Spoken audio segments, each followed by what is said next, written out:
Hello, everyone. Well, now we have a confirmation.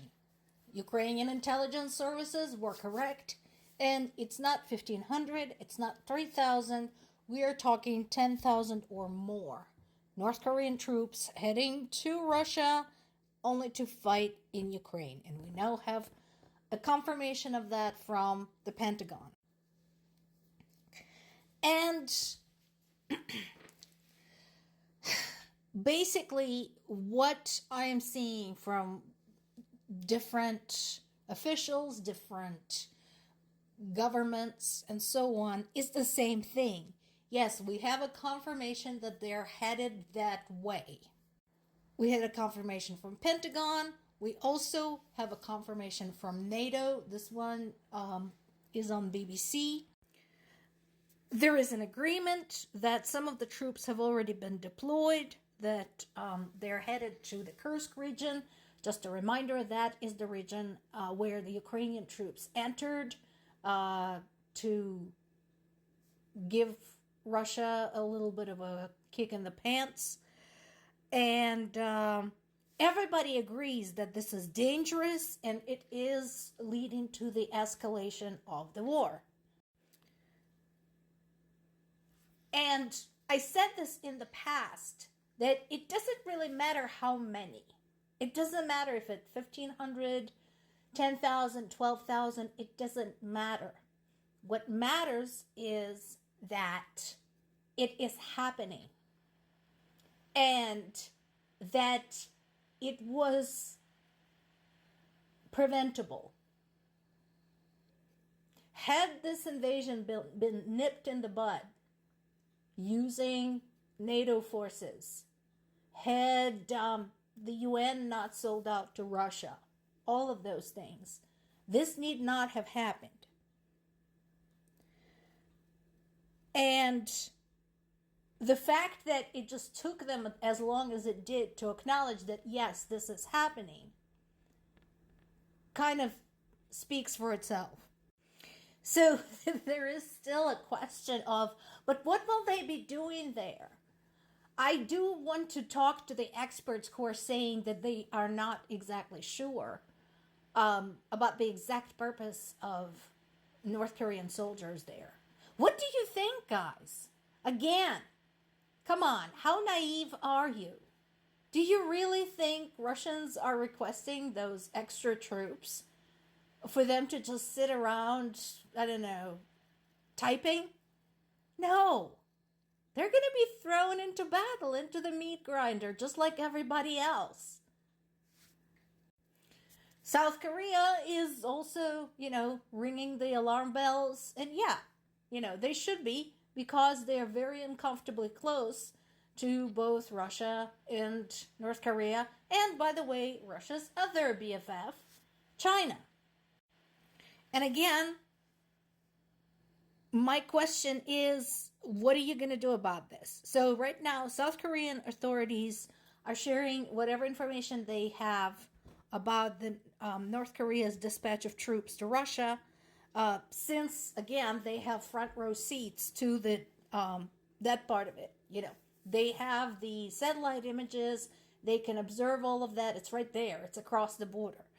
So, and South Korea is asking for practical countermeasures with the EU and other states. So, again, my question is, what does that mean? What are you going to do? What do you expect? Can you be more specific? And not only what, but when? And this is from Ukrainian intelligence saying, they're transporting North Korean troops closer to the action site in civilian trucks. So no preliminary steps can be taken to target them because they are disguised as civilian vehicles. Now, where else have we seen that? Where else have we seen somebody masquerading as civilian structures, civilian vehicles? I wonder. But the fact remains, they're there.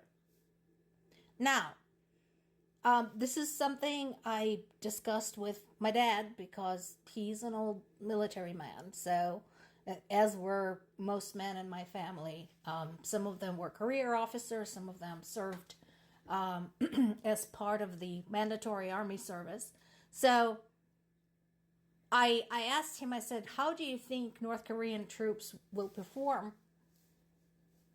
in this? And we both were wondering about that because we see, again, North Korean traditional demonstrations of strength. We see their parades, we see their lineups, we see their exercises. However, we already know that marching in a square in your dress uniform is quite different from being dropped in the middle of an unfamiliar terrain, unfamiliar country, where you might not even speak the language, and told to go forward against some very, very, very angry and fed up Ukrainians.